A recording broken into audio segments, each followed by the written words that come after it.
Senior kami nih. Kalau mau ketemu yang senior, halo Bang Akbar, kasih rapati nih. Angkatan 9. Ya, doa. Yang Anda mau jual itu apa? Punya nilai jual enggak? Kan kalau orang marketing kan harus tahu barang buat jual.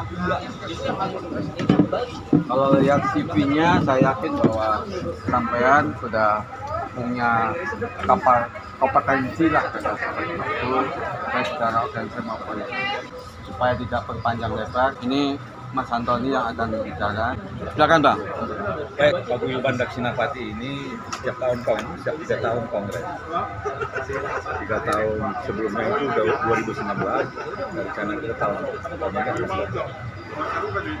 Kita punya anggota itu sekitar 300 aja, 200 sampai 300. Para senior, anggota kita itu ada istrinya juga, ini kayak saya 2 orang, istri saya juga, 4 itu, belum lagi ipar saya, belum lagi ini, ya. Saya bisa, nah ini gambaran aja bahwa kita karena senior, ya belum cucu aja, masih punya cucu aja, jadi begitu. Jadi potensi Daksinapati untuk mendukung jika dianggap cocok ya. Nah, Salam. Terima kasih Mas Antoni senior, Mas Sukoco senior, dan senior-senior lain yang saya hormati. Senior 2 tahun. Senior semua nih. Bro Ali. Kita hormat senior. Beliau udah. Visi misi utama saya adalah Iluni untuk alumni.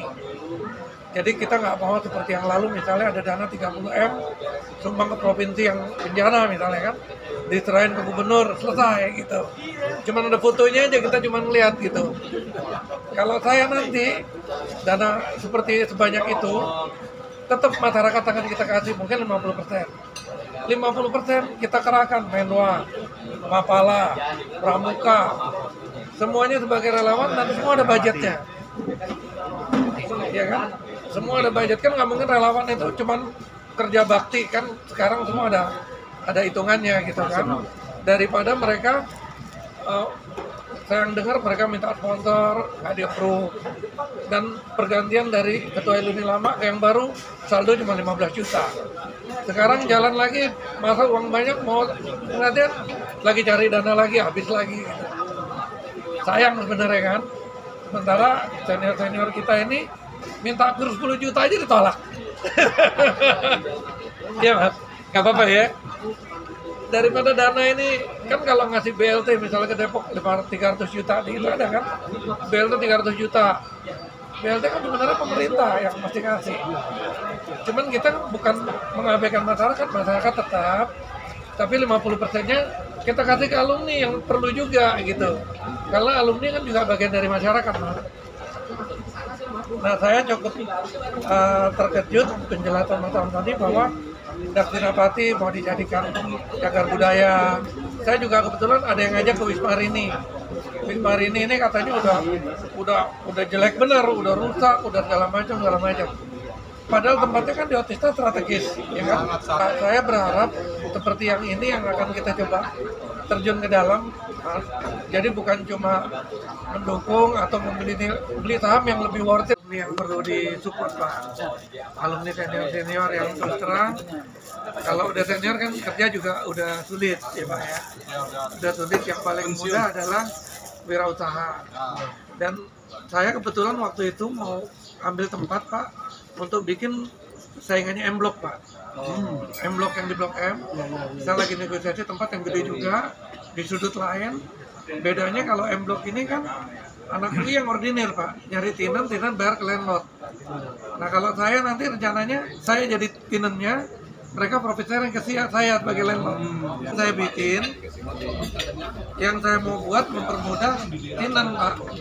Jadi nanti saya sebagai landlord, saya sublease ke tenan, profit margin, profit sharing dari net profit gitu. Jadi yang pertanyaan Mas Antoni pertama untuk alumni udah terjawab. Untuk UI-nya Kan saya belum mempelajari nih Pak, apa yang bisa dilakukan Iluni untuk UI. Yang jelas kalau yang Andre bisa lakukan dan baik akan saya teruskan Pak. Kan nggak mungkin kalau udah bagus saya cut gitu kan. Nah, kemudian yang untuk mahasiswa, beasiswa itu tetap kita jalanin karena bahkan harus tingkatkan. Bahkan saya tingkatkan karena saya udah ketemu juga mahasiswa. Bang, jangan alumni atau fresh graduate aja dong. Kita kan juga perlu didukung kata. Kita mau lulus aja bingung mau kerja di mana katanya. Oh ya udah nanti saya hubungin channel-channel untuk jejaring karir saya bilang gitu. Jadi itu yang akan saya lakukan. Saya pelajari yang mereka lakukan. Kalau saya menang, saya pertahankan pengurus yang baik. Mereka alumni kita juga. Kan mereka alumni Pak. Jangan kita menang kita korbanin alumni yang mestinya kita perhatikan gitu. Jadi di situ perbedaan saya gitu. Jadi saya simpel-simpel aja lah. Nanti membuat UMKM untuk yang perlu. Ya udah deh doain aja kan supaya saya bisa fokus ke bantu. Nah itu dulu. Saya menang dulu baru terusin alumni-alumni. Terus program-program Andre saya terusin yang bagus-bagus. Dan Andre semuanya bagus Pak. Jadi jaga bumi bagus, ini bagus. Saya terusin. Apalagi dengar dari Bapak, saya kalau bisa saya tingkatin lagi. Kalau memang profitable, kenapa nggak lebih besar ambil sahamnya? Sebenarnya dalam setiap kali diskusi dengan kami, kalau sama saya, sebenarnya sikap politiknya sangat jelas. Landasan sikap politik Akbar adalah NKRI, Pancasila dan UI. Dan untuk jawaban semalam, akhirnya saya jawab aja Veritas, Probitas, Justisia udah itu. Udah jelas kalau gitu kan. Jadi clear gitu.